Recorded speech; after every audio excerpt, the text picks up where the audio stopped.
ദൈവത്തിന്റെ അതിപരിശുദ്ധ തിരുനാമം മഹത്വപ്പെടുമാറാകട്ടെ. ഞാൻ നിങ്ങളുടെ ധാന്യ അച്ചമ്മ. എല്ലാവരും സുഖമായിട്ടിരിക്കുന്നു എന്ന് വിശ്വസിക്കുന്നു.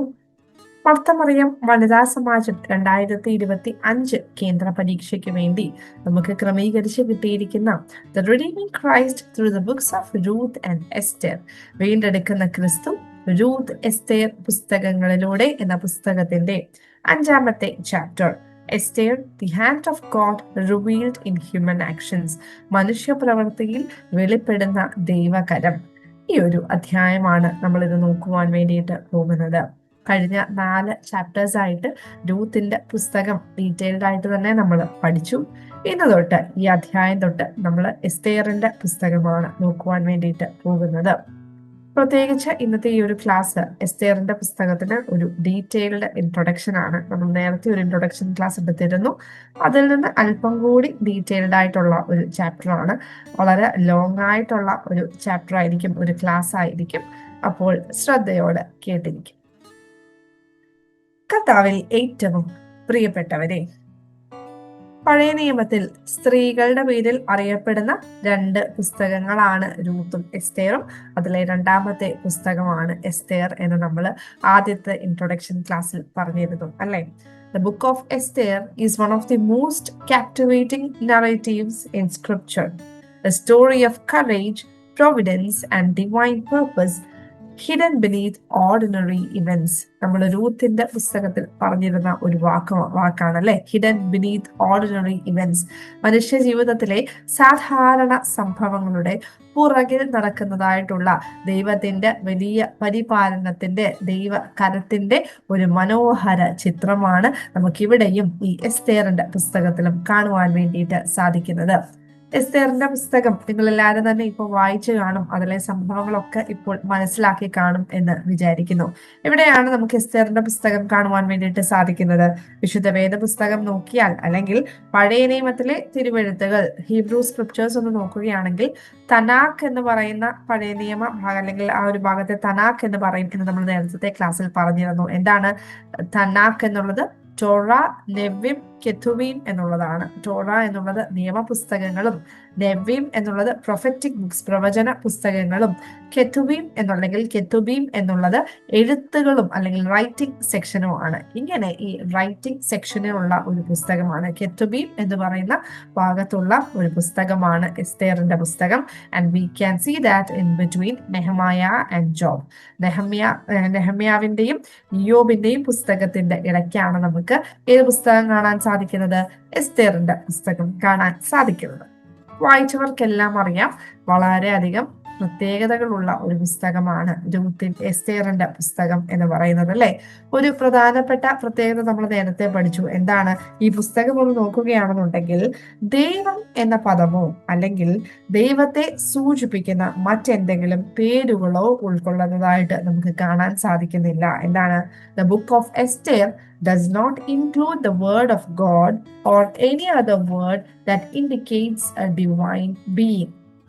ദൈവം എന്നുള്ള ഒരു പദം നമുക്ക് അവിടെ കാണാൻ സാധിക്കുന്നില്ല എങ്കിൽ പോലും ദൈവാശ്രയത്തോടെ ജീവിക്കുന്ന സ്വന്തം ജനത്തിന്റെ രക്ഷയ്ക്കും വീണ്ടെടുപ്പിനും വേണ്ടി രഹസ്യാത്മകമായിട്ട് പ്രവർത്തിക്കുന്ന കൃപയുടെ വ്യാപാരത്തിന്റെയും, അവിടെ ഒയ്ക്കണോമിയ എന്നുള്ള വാക്കാണ് ഉപയോഗിച്ചിരിക്കുന്നത്. ഇതിന്റെ ഒരു ഉത്തമ പാഠങ്ങൾ നമുക്ക് എസ്തേറിന്റെ പുസ്തകത്തിൽ കാണുവാൻ വേണ്ടിയിട്ട് സാധിക്കും. എന്താണ്?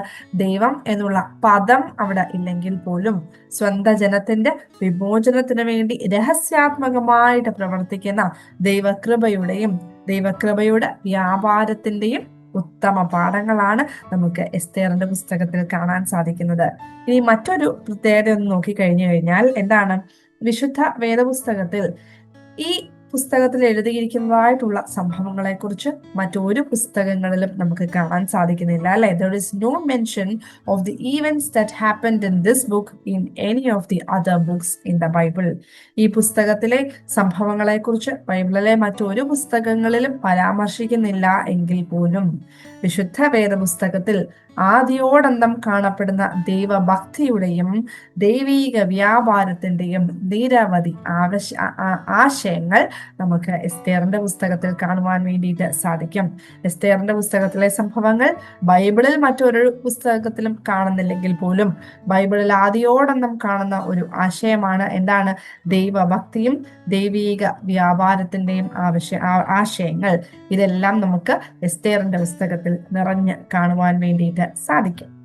പ്രത്യേകിച്ച് ഈ പുസ്തകത്തിലെ പ്രധാനപ്പെട്ട കഥാപാത്രങ്ങളെ എല്ലാം നമുക്കറിയാം. ആരൊക്കെയാണ്? അഹശ്വേരോഷ് രാജാവ്, കിങ് അഹസ്വേരോസ് എന്ന് പറയുന്നത് ആരാണ്? He was the Persian king എന്ന് നമ്മൾ പഠിച്ചു. മറ്റൊരു പ്രധാനപ്പെട്ട കഥാപാത്രമാണ് Haman. He was a high ranking official of king's palace. രാജകൊട്ടാരത്തിലെ ഒരു പ്രധാന സ്ഥാനാധികാരിയായിരുന്നു ഹാമാൻ. ഇനി മൊർദെഖായി എന്ന് പറയുന്നത് he was a Jewish leader and an employee at king's palace. അതായത് ഒരു യഹൂദ നേതാവും രാജകൊട്ടാരത്തിലെ ഒരു ഉദ്യോഗസ്ഥനുമായിരുന്നു മൊർദെഖായി. ഇനിയും ഏറ്റവും പ്രധാനപ്പെട്ട കഥാപാത്രമാണ് എസ്തേർ എന്ന് പറയുന്നത്. എസ്തേർ എന്ന ഒരു പേർഷ്യൻ പേരാണ് എസ്തേർ എന്നുള്ളത്. അതിന്റെ അർത്ഥം നക്ഷത്രം അല്ലെങ്കിൽ സ്റ്റാർ എന്നുള്ളതാണ്. പ്രവാസത്തിന്റെ ഇരുട്ടിൽ മറഞ്ഞിരിക്കുന്ന പ്രകാശം, light hidden in the darkness of exile എന്നുള്ള ഒരു അർത്ഥത്തിലാണ് ഈ ഒരു വാക്ക് നമുക്ക് കാണാൻ സാധിക്കുന്നത്. ഈ എസ്തേർ എന്നുള്ള വാക്കിന്റെ ഹീബ്രു നെയിമാണ് ഹദസ എന്നുള്ളത്, അല്ലെങ്കിൽ ഹദസെ എന്നൊക്കെ നമുക്ക് കാണാൻ സാധിക്കും. അതിന് മിർച്ചിൽ അല്ലെങ്കിൽ എന്താണ് കറ്റാർവാഴ, ഇതൊക്കെ ആക്ച്വലി മിർച്ചിൽ ട്രീ, കറ്റാർവാഴ അത് സെയിം അല്ലെങ്കിൽ പോലും it is connected symbolically and historically in spiritual, medicinal and ritual context എന്നുള്ളത് കൊണ്ടാണ് അവിടെ അങ്ങനെ എഴുതിയിരിക്കുന്നത്. അപ്പം അങ്ങനെ ഒരു കറ്റാർവാഴ എന്നുള്ള ഒരു അർത്ഥമാണ് നമുക്ക് കാണാൻ സാധിക്കുന്നത്. അതുകൊണ്ട് തന്നെ in total it represents justice, duty, strength and resilience. നീതി, സൗന്ദര്യം, മനോബലം, പ്രതിരോധ ശേഷി, ഇതിനെയെല്ലാം റെപ്രസെന്റ് ചെയ്യുന്നു എന്നുള്ളതാണ് എസ്തേർ എന്ന വാക്കിന്റെ പ്രത്യേകത. അപ്പം പ്രധാനപ്പെട്ട 4 കഥാപാത്രങ്ങളാണ് king Ahasuerus, Haman, Mordecai and Esther എന്നുള്ളത്. എസ്തേർ എന്നുള്ള പേരിന്റെ പ്രത്യേകതകൾ നമ്മൾ പറഞ്ഞു. എന്താണ് എസ്തേർ എന്നുള്ള വാക്കിന്റെ അർത്ഥം? നക്ഷത്രം എന്നുള്ളതാണ്. ഇതെന്തിനെ സൂചിപ്പിക്കുന്നു? പ്രവാസത്തിന്റെ ഇരുട്ടിൽ തിളങ്ങുന്ന അല്ലെങ്കിൽ മറഞ്ഞിരിക്കുന്ന പ്രകാശം, ഒരു ഹിഡൻ ലൈറ്റ് എന്നുള്ള അർത്ഥമാണ് അവിടെ ഉദ്ദേശിക്കുന്നത്.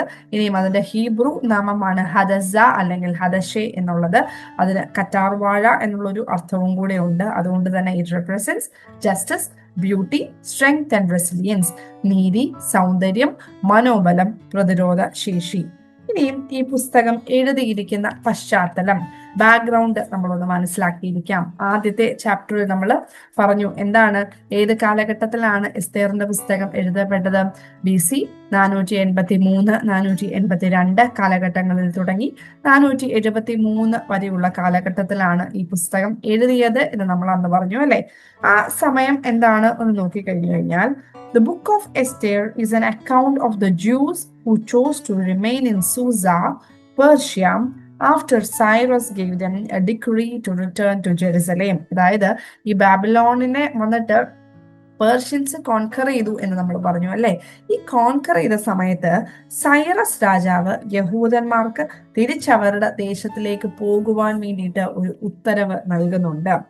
അങ്ങനെ ഒരു ഉത്തരവ് ലഭിച്ചിട്ടും തിരിച്ചു യെരുശലേമിലേക്ക് പോകാതെ പേർഷ്യൻ സാമ്രാജ്യത്തിൽ തന്നെ തന്റെ ജീവിതം തുടർന്നതായിട്ടുള്ള കുറച്ച് യഹൂദന്മാരുടെ കഥയാണ് ഈ പുസ്തകത്തിൽ നമുക്ക് കാണുവാൻ വേണ്ടിയിട്ട് സാധിക്കുന്നത്.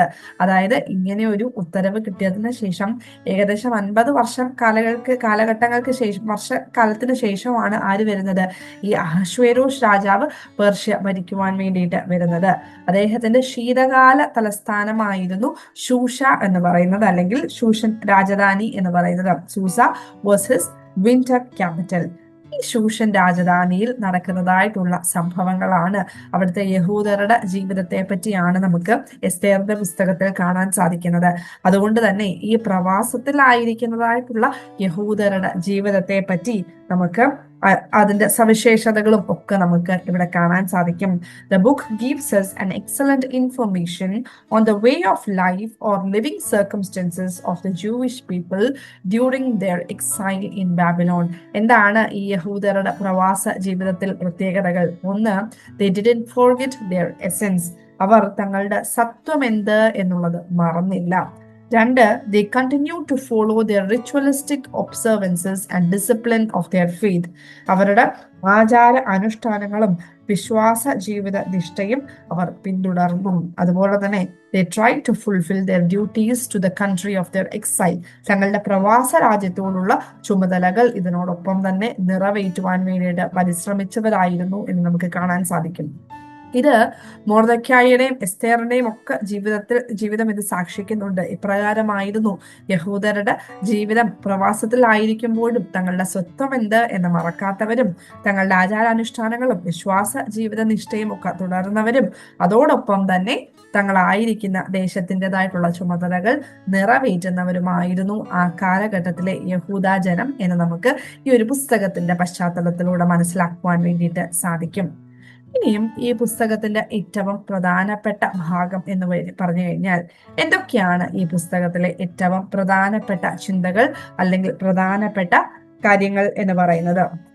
എന്തൊക്കെയാണ് പ്രധാന പ്രതിപാദ്യങ്ങൾ? പലരും എന്നോട് ചോദിച്ചു എന്താണ് ഈ ഒരു ഭാഗത്ത് പ്രതിപാദിച്ചിരിക്കുന്നത് എന്നൊക്കെ ചോദിച്ചു കഴിഞ്ഞാൽ അതിന്റെ അർത്ഥം എന്താണ് ഈ പ്രതിപാദിച്ചിരിക്കുന്നത് എന്നുള്ള വാക്കിന്റെ അർത്ഥം? വാട്ട് ഇസ് ഡിസ്കസ്ഡ് എന്നുള്ള ഒരു അർത്ഥമാണ്. എന്താണ് ആ ഭാഗത്ത് ഡിസ്കസ് ചെയ്തിരിക്കുന്നത് എന്നുള്ളതാണ്. അപ്പം ഈ ഒരു പുസ്തകത്തിൽ 5 പ്രധാനപ്പെട്ട ചിന്തകളാണ് പ്രതിപാദിച്ചിരിക്കുന്നതായിട്ട് നമുക്ക് കാണാൻ സാധിക്കുന്നത്. 1, the intervention of God and the liberation of God's people. 2, the mutual love and commitment that God's people should have for each other.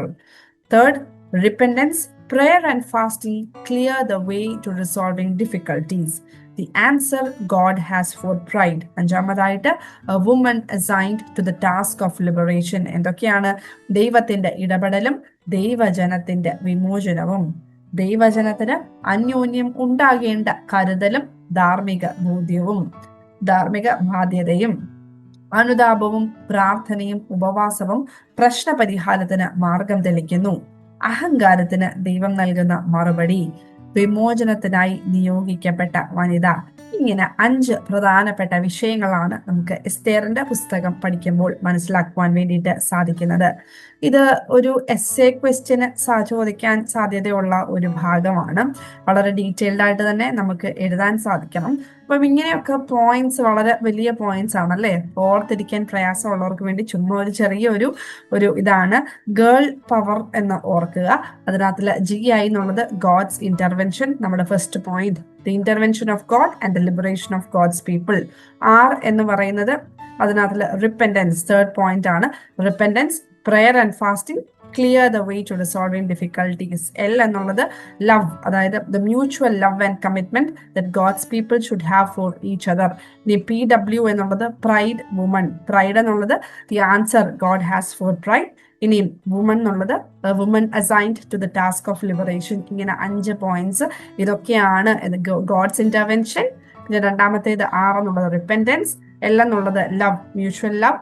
ഇനി P പവർ എന്നുള്ളതിന്റെ PW, P പ്രൈഡും, W വുമണും.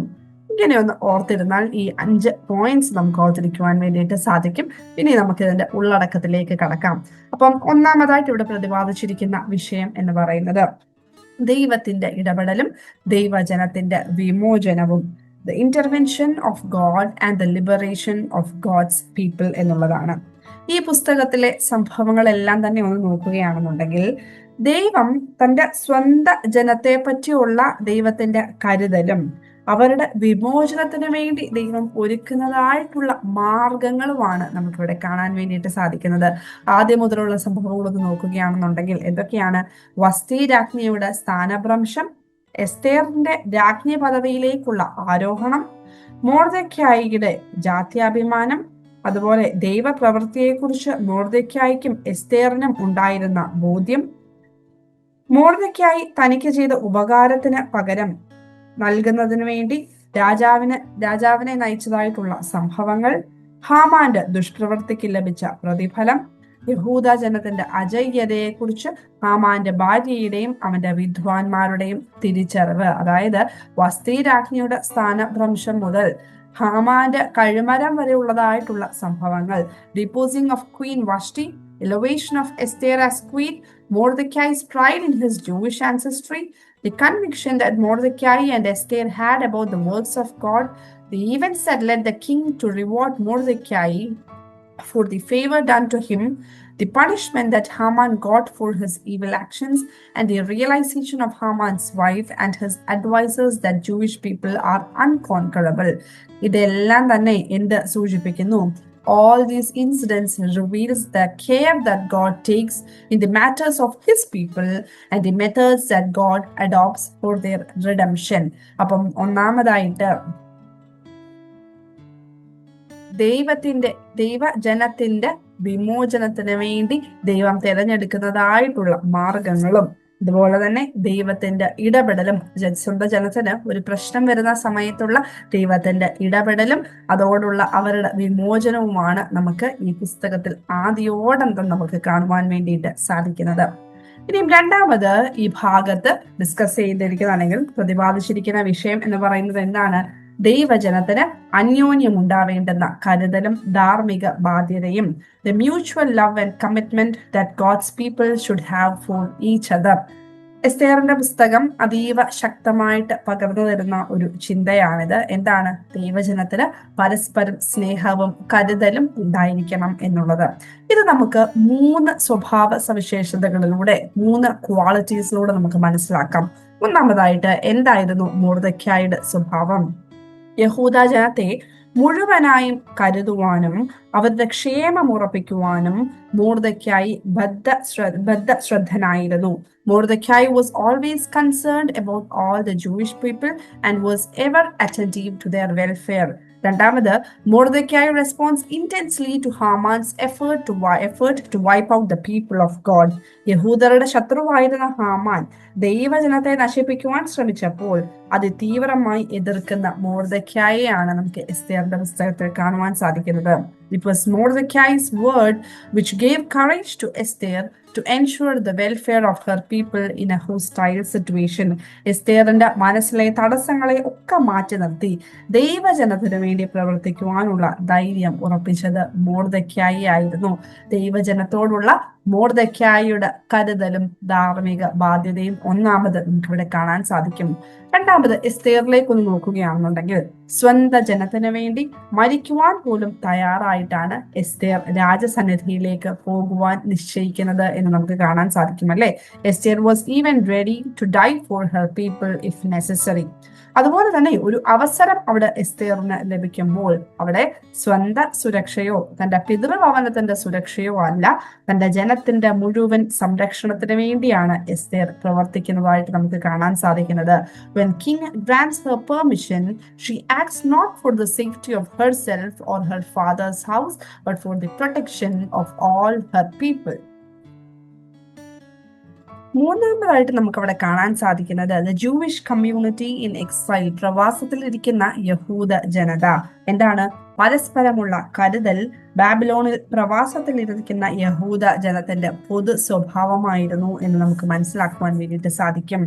ബാബിലോണിലെ അവരുടെ ജോലികളും ചുമതലകളും ഒക്കെ നിറവേറ്റുമ്പോഴും ദൈവത്തിന്റെ സ്വന്തം ജനമാണ് തങ്ങൾ എന്നുള്ള അവബോധം അവർക്കുണ്ടായിരുന്നു. They understood they were God's own people and they believed strongly in God, their Redeemer and Savior.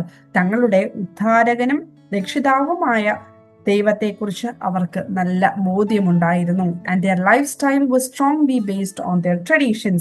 സ്വന്തം പാരമ്പര്യങ്ങളിൽ അടിയുറച്ച ജീവിതശൈലി അവർക്ക് സമ്പത്തായിരുന്നു. അതോടൊപ്പം തന്നെ പ്രത്യേകിച്ച് ആ ഭാഗം നോക്കുകയാണെന്നുണ്ടെങ്കിൽ യുദ്ധമുഖത്ത് പോലും യഹൂദ ജനം ശത്രുക്കളെ തോൽപ്പിച്ചിട്ടും കവർച്ചയ്ക്കായി കൈനീട്ടിയില്ല. did not lay their hands on the plunder എന്നുള്ളത്.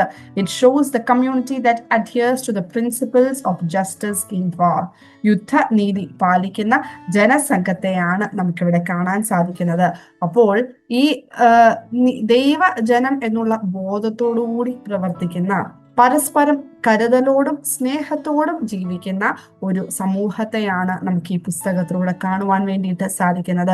ഇത് നമുക്കൊരു ഓർമ്മപ്പെടുത്തലാണ് ദൈവജനം എപ്രകാരമായിരിക്കണം. സഭയിൽ നമ്മൾ അന്യോന്യം നമ്മുടെ സഹോദരന്മാരോടും സഹോദരിമാരോടും എപ്രകാരമായിരിക്കണം, അവരോട് നമ്മൾ കാണിക്കേണ്ടതായിട്ടുള്ള കരുതലും ധാർമ്മിക ബാധ്യതയും ഇത് ഒരു ഓർമ്മപ്പെടുത്തലായിട്ട് നമുക്ക് കാണുവാൻ വേണ്ടിയിട്ട് സാധിക്കും. അപ്പൊ 2 പോയിന്റ്സ് ആണ് നമ്മൾ പറഞ്ഞത്. ഒന്ന്, ദൈവത്തിന്റെ ഇടപെടലും ദൈവജനത്തിന്റെ വിമോചനവും. 2, ദൈവജനത്തിന് അന്യോന്യം ഉണ്ടാകേണ്ടിയിരിക്കുന്നതായിട്ടുള്ള കരുതലും ധാർമ്മിക ബാധ്യതയും. ഇത് നമുക്ക് ആരിലൂടെ മനസ്സിലാക്കാം? മൊർദെഖായിലൂടെയും എസ്തേറിലൂടെയും യഹൂദ ജനത്തിലൂടെയും നമുക്ക് മനസ്സിലാക്കുവാൻ വേണ്ടിയിട്ട് സാധിക്കും. മൂന്നാമത് ഈ ഭേദഭാഗം നമുക്ക് തരുന്നതായിട്ടുള്ള ചിന്ത എന്നുള്ളത് അനുതാപവും പ്രാർത്ഥനയും ഉപവാസവും പ്രശ്നപരിഹാരത്തിന് മാർഗം തെളിക്കുന്നു. Repentance, prayer and fasting clear the way to resolving difficulties എന്നുള്ളതാണ്. എന്താണ് പ്രവാസത്തിലിരുന്ന യഹൂദന്മാർ കണ്ടതായിട്ടുള്ള അല്ലെങ്കിൽ അവർ അനുഭവിച്ചതായിട്ടുള്ള പ്രതിസന്ധികൾ? സ്വന്തം രാജ്യവും ദേവാലയവും നഷ്ടപ്പെട്ട് പ്രവാസത്തിൽ കഴിയേണ്ടി വന്ന ജനതയാണ് ഈ യഹൂദർ എന്ന് പറയുന്നത്, അല്ലെ? People lost their own land and their place of worship. അവർക്ക് ഈ വലിയ മഹത്വമുള്ളതായിട്ടുള്ള പേർഷ്യക്കാരുമായിട്ട് അവരെ എതിർത്ത് നിൽക്കുവാൻ വേണ്ടിയിട്ടോ ഏറ്റുമുട്ടുവാനോ അല്ലെങ്കിൽ തോൽപ്പിക്കുവാൻ തക്കവണ്ണം ഒന്നും അവർക്ക് സാധിക്കുന്നില്ല. അവരുടെ ആവശ്യങ്ങൾ രാജസന്നിധിയിലേക്ക് കടന്നു എന്ന് പറയുവാൻ വേണ്ടിയിട്ട് അവർക്കന്ന് സാധ്യമല്ല. Even Esther didn't have the chance or permission to go in front of king to speak for her people. ആ സമയത്താണ് ഈ ഹാമാനിലൂടെ ഒരു വലിയ പ്രതിസന്ധി അവരുടെ മുൻപിലേക്ക് വരുന്നത്.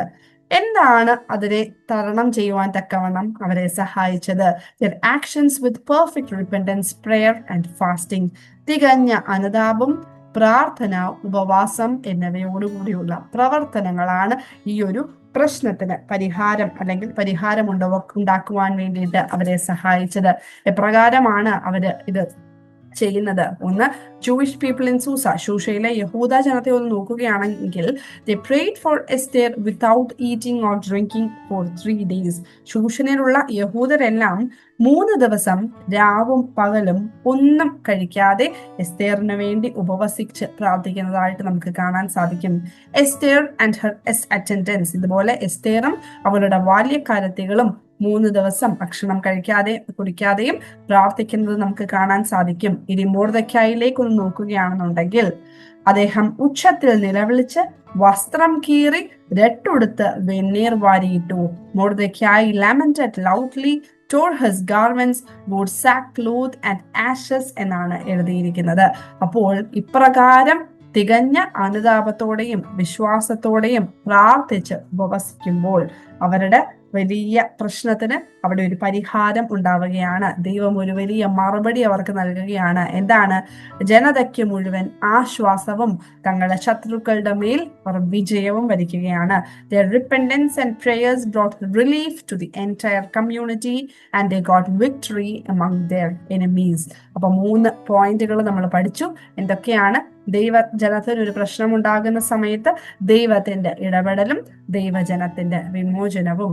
രണ്ടാമതായിട്ട് എന്തായിരുന്നു പറഞ്ഞത്? നമ്മുടെ ദൈവജനത്തിന് അന്യോന്യം ഉണ്ടായിരിക്കേണ്ടതായിട്ടുള്ള കരുതലും ധാർമ്മിക ബാധ്യതയും. മൂന്നാമത്തേത് എന്താണ്? അനുതാപവും പ്രാർത്ഥനയും ഉപവാസവും പ്രശ്ന പരിഹാരത്തിനുള്ള മാർഗം തെളിക്കുന്നു എന്നുള്ളതാണ് മൂന്നാമത് ഈ വേദഭാഗം നമ്മളെ ഓർമ്മിപ്പിക്കുന്നത്. ഇനി നാലാമതായിട്ട് അഹങ്കാരത്തിന് ദൈവം നൽകുന്ന മറുപടി. Answer God has for pride. ഈ പുസ്തകത്തിലെ ഒരു പ്രധാനപ്പെട്ട കഥാപാത്രമാണ് ആര്? ഹാമാൻ എന്ന് പറയുന്നത് നമുക്കറിയാം, അല്ലെ? ആരായിരുന്നു ഹാമാൻ? നമ്മൾ നേരത്തെ പറഞ്ഞു, he was a high official in palace. രാജകൊട്ടാരത്തിലെ ഒരു ഉന്നത സ്ഥാനിയായിരുന്നു. രാജാവിൽ നിന്ന് കയറ്റവും ഉന്നത പദവിയും തന്നോടുകൂടിയിരിക്കുന്ന സകല പ്രഭുക്കന്മാർക്ക് മേലെയുള്ള സ്ഥാനവും പ്രാപിച്ചവനായിരുന്നു Haman. Elevated by the king and was given a seat of honor higher than that of all the other nobles. അതുകൊണ്ട് തന്നെ അഹങ്കാരിയും തന്ത്രശാലിയും അമാലേക്യരുടെ രാജാവായ ആഗാഗിന്റെ പിൻഗാമിയുമായിരുന്നു ഹാമാൻ എന്ന് കാണാൻ സാധിക്കും. അദ്ദേഹം അമാലേക്യരുടെ രാജാവ്. ആരാണ് അമാലേക്യർ? അമാലേക്യർ എന്ന് പറയുന്നത് they were enemies of Israel from long ago. ഇസ്രായേലിനോട് പടയിൽ തോറ്റവരാണ് അമാലേക്യർ. അതുകൊണ്ട് തന്നെ ഇസ്രായേലിന്റെ ശത്രുക്കളാണ് അമാലേക്കൈറ്റ്സ് അല്ലെങ്കിൽ അമാലേക്യർ എന്ന് പറയുന്നത്. അങ്ങനെ അമാലേക്യ രാജാവായിരുന്ന ആഗാഗിന്റെ പരമ്പരയിൽപ്പെട്ട ആളായിരുന്നു ആര്? ഹാമാൻ എന്ന് പറയുന്നത്. ഓക്കെ, അപ്പോൾ അതുകൊണ്ടായിരിക്കാം ഒരുപക്ഷെ മൊർദെഖായി ഹാമാനെ ആദരിച്ചില്ല, ഒരുപക്ഷെ അദ്ദേഹം ഒരു അമാലേക്കിനാണ് എന്നുള്ളത് കൊണ്ടായിരിക്കാം മൊർദെഖായി ആദരിക്കാഞ്ഞത് എന്നൊക്കെ അവിടെ ചിന്തിക്കാൻ വേണ്ടിയിട്ട് സാധിക്കും കേട്ടോ.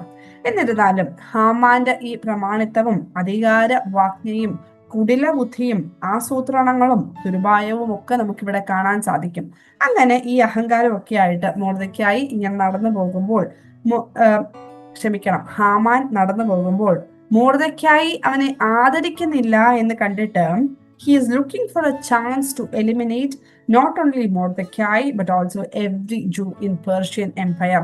അഹങ്കാരത്തോടുകൂടി അവൻ ചിന്തിക്കുകയാണ്, ഇങ്ങനെ മൊർദെഖായി ആദരിക്കുന്നില്ല എന്ന് കണ്ടിട്ട് എല്ലാ യഹൂദരെയും അവിടെ നിന്ന് തുരത്തണം, അല്ലെങ്കിൽ അവിടെ നിന്ന് നശിപ്പിക്കണം എന്നുള്ള ഒരു ചിന്ത അല്ലെങ്കിൽ ഒരു തീരുമാനത്തിലേക്ക് ആര് വരികയാണ്?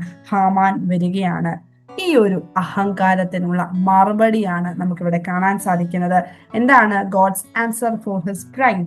കരുണയില്ലാതെ വധിപ്പാൻ ഇറങ്ങിയവന് കരുണയില്ലാത്ത വിധി പകരം കിട്ടുന്നു. The person who seek out to judge without mercy received judgement without mercy. അതായത് മൊർദെഖായിക്ക് വേണ്ടി ഹാമാൻ ഒരുക്കിയതായിട്ടുള്ള 50 മുഴം നീളമുള്ള കഴുമരത്തിൽ ഹാമാനെ തന്നെ തൂക്കിക്കൊല്ലുന്നതാണ് നമുക്കിവിടെ കാണാൻ വേണ്ടിയിട്ട് സാധിക്കുന്നത്. Pride goes before destruction and a haughty spirit before fall.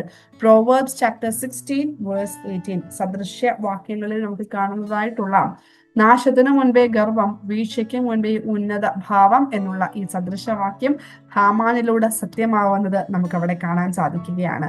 എന്താണ് ഹാമാന്റെ വീഴ്ചയ്ക്കുള്ള കാരണം എന്ന് നോക്കുകയാണെങ്കിൽ 2 കാര്യങ്ങൾ നമുക്ക് കാണാൻ സാധിക്കും. ഒന്ന്, he acted in ways that disregarded God. ഹാമാന്റെ ദൈവത്തെ മറന്നുള്ള പ്രവൃത്തികൾ. 2, അവിടെ യഹൂദ ജനത്തിന്റെ വിജയത്തിന്റെ അടിസ്ഥാനം യഹോവയാം ദൈവമാണെന്ന് അവന്റെ ഭാര്യയായ സേരശും മറ്റ് സ്നേഹിതരും മനസ്സിലാക്കിയിട്ടും ഹാമാൻ അത് മനസ്സിലാക്കിയില്ല. Haman couldn't understand or he forgot the real cause of the success of Jews who is God.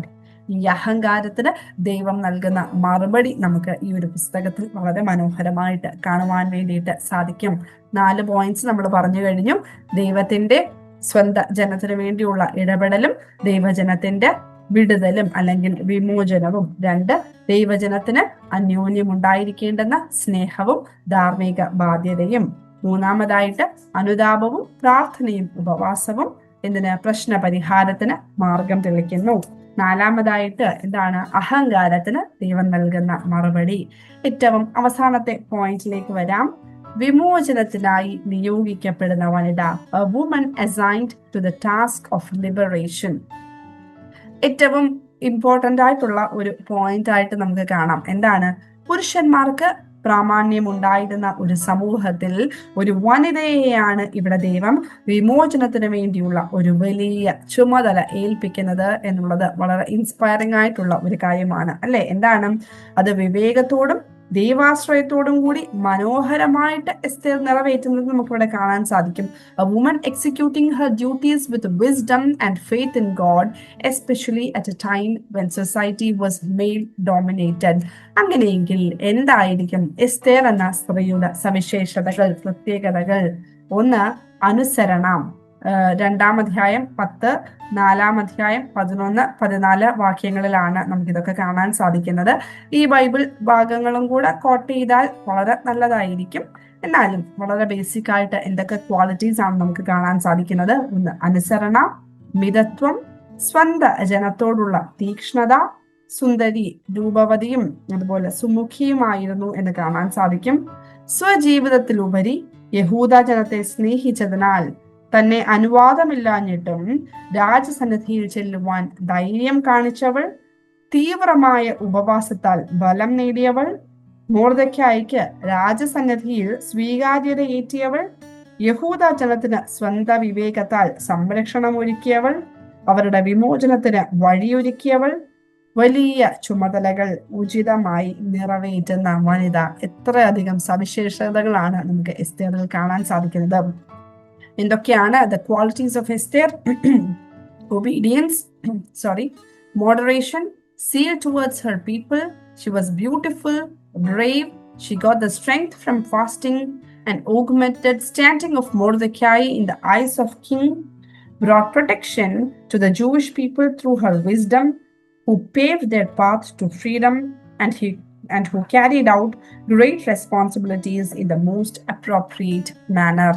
ഇതുകൊണ്ട് തന്നെയാണ് പുരുഷ മേധാവിത്വമുള്ള ഒരു സമൂഹത്തിൽ പോലും എസ്തേർ എന്ന് പറയുന്ന സ്ത്രീയെ ഏറ്റവും വലിയ അല്ലെങ്കിൽ ഒരു ജനത്തിന്റെ ദൈവജനത്തിന്റെ വിമോചനത്തിന് വേണ്ടി നിയോഗിച്ചിരിക്കുന്നത്. അവിടെ ഇതിന്റെ ഒരു പ്രധാനപ്പെട്ട കാരണം എന്ന് പറയുന്നത്, ഇതിന്റെ അടിസ്ഥാനം എന്ന് പറയുന്നത് the one who nurtured her, നിഷ്ഠയുള്ളവനും സ്വന്തം വിശ്വാസവും പാരമ്പര്യവും മുറുകെ പിടിച്ചിരുന്നവനുമായ മൊർദെഖായി ആയിരുന്നു എസ്തേറിന്റെ വളർത്തപ്പൻ. അവളെ രാജ്ഞി പദവിയിലേക്ക് എത്തിക്കുവാനുള്ള വഴി തെളിച്ചത് വരെ മൊർദെഖായി ആണ്.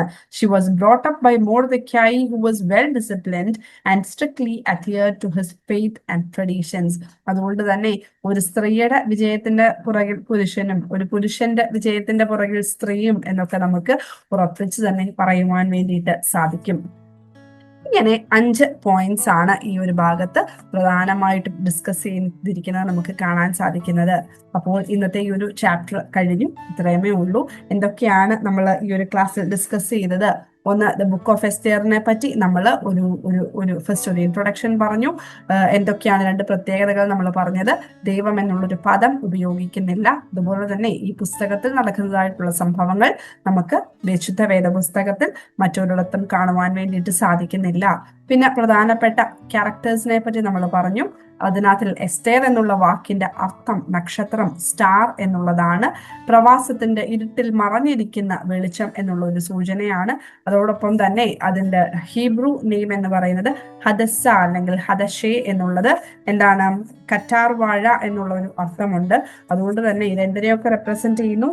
നീതി, സൗന്ദര്യം, മനോബലം, പ്രതിരോധശേഷി, resilience, strength, beauty and justice എന്നൊക്കെയാണ് എസ്തേർ എന്ന് പറയുന്ന വാക്ക് റെപ്രസെന്റ് ചെയ്യുന്നത് എന്നൊക്കെ നമ്മൾ പറഞ്ഞു. ഇനിയും ഈ പുസ്തകം എഴുതിയിരിക്കുന്ന പശ്ചാത്തലം യഹൂദരുടെ ജീവിതത്തെ പറ്റിയുള്ള ഒരു റിഫ്ലക്ഷൻ നമുക്ക് അവിടെ കാണാൻ സാധിക്കും. ഇനിയും എന്തൊക്കെയാണ് ഏറ്റവും പ്രധാനമായിട്ട് ഈ ഭാഗത്ത് പ്രതിപാദിച്ചിരിക്കുന്ന വിഷയങ്ങൾ, which are the major topics discussed. 5 points ആണ് നമ്മൾ പറഞ്ഞത്. Intervention of God and the liberation of God's people. ദൈവം ഇടപെടുന്നത്, അതായത് വസ്തിരാജ്ഞിയോട് സ്ഥാനഭ്രംശം മുതൽ ഹാമാനെ കഴിമരത്തിൽ ഏറ്റുന്നത് വരെയുള്ള സംഭവങ്ങൾ നമുക്ക് അവിടെ നോട്ട് ചെയ്യാം.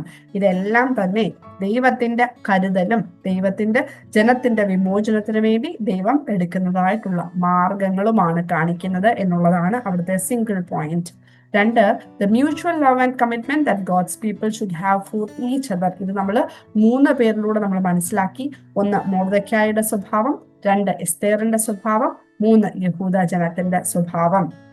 3-ാമത്തെ point, repentance, prayer and fasting clear the way to resolving difficulties. അനുതാപവും പ്രാർത്ഥനയും ഉപവാസവും. എന്തായിരുന്നു യഹൂദ ജനം നേരിട്ട പ്രതിസന്ധി? അവരെന്ത് ചെയ്തു? ഉപവാസത്തോടെയും പ്രാർത്ഥനയോടെയും വിശ്വാസത്തോടെയും അനുതാപത്തോടെയും പ്രവർത്തിച്ചു. അതുകൊണ്ട് അവർക്ക് എന്ത് ലഭിച്ചു? അവർക്ക് ആശ്വാസവും ശത്രുക്കളുടെ മേൽ വിജയവും ലഭിച്ചു. ഇനി 4-ാമത്തെ point, the answer God has for pride. അഹങ്കാരത്തിനുള്ള ദൈവത്തിന്റെ മറുപടി എന്നുള്ളത്. ഹാമാന്റെ ജീവിതം, ഹാമാൻ ആരായിരുന്നു എന്നുള്ളത് നമ്മൾ പറഞ്ഞു. അതോടൊപ്പം തന്നെ ഹാമാന്റെ അഹങ്കാരത്തിന് ദൈവം നൽകുന്ന മറുപടി എന്നുള്ളത് തിരിച്ച് മൊർദെഖായിക്ക് വേണ്ടി പണിഞ്ഞ കഴിമരത്തിലേക്ക് ഹാമാൻ തന്നെ ഏറി എന്നുള്ളതാണ്. ഇനിയും അവിടെ എന്തൊക്കെയാണ് 2 കാരണങ്ങൾ ഹാമാന്റെ വീഴ്ചയ്ക്ക് കാരണമായത്? 1, he acted in ways that disregarded God. Haman ദൈവത്തെ മറന്ന് പ്രവർത്തിച്ചു. അതുപോലെ തന്നെ യഹൂദ ജനത്തിന്റെ ജയത്തിനുള്ള കാരണം, വിജയത്തിന്റെ അടിസ്ഥാനം ആരാണ് എന്നുള്ളത് ഹാമാൻ മറന്നുപോയി. അവിടെ ഹാമാന്റെ ഭാര്യയുടെ പേര് പരാമർശിച്ചിട്ടുണ്ട്, സേരഷ് എന്നുള്ളതാണ്. ഇനി അവസാന ഭാഗത്ത് ഈ വലിയ വിമോചനം എന്ന് പറയുന്ന വലിയ ദൗത്യം ഒരു വനിതയെ ഏൽപ്പിച്ചിരിക്കുന്നു എന്നുള്ളതാണ്. അതുപോലെ എസ്തേറിന്റെ കുറേ സവിശേഷതകളും നമ്മൾ അവസാനത്തെ ഭാഗത്ത് പറഞ്ഞു. ഇത് ഒരു എസ്സേ ക്വസ്റ്റ്യൻ ആയിട്ടൊക്കെ ചോദിക്കാൻ സാധ്യതയുള്ള ഒരു ഭാഗമാണ്. അതുകൊണ്ട് തന്നെ ഇത് ഇപ്പോഴേ പോയിന്റ്സ് ആയിട്ട് നോട്ട് ചെയ്തിരുന്ന് ഓർത്തിരിക്കുവാൻ വേണ്ടിയിട്ട് ശ്രമിക്കുക. ഇത്രയുമേ ഉള്ളൂ. 5-ാമത്തെ ചാപ്റ്റർ നമ്മൾ പഠിച്ചു കഴിഞ്ഞു. കേട്ടിരുന്ന എല്ലാവർക്കും ഒരുപാട് നന്ദി. Thank you.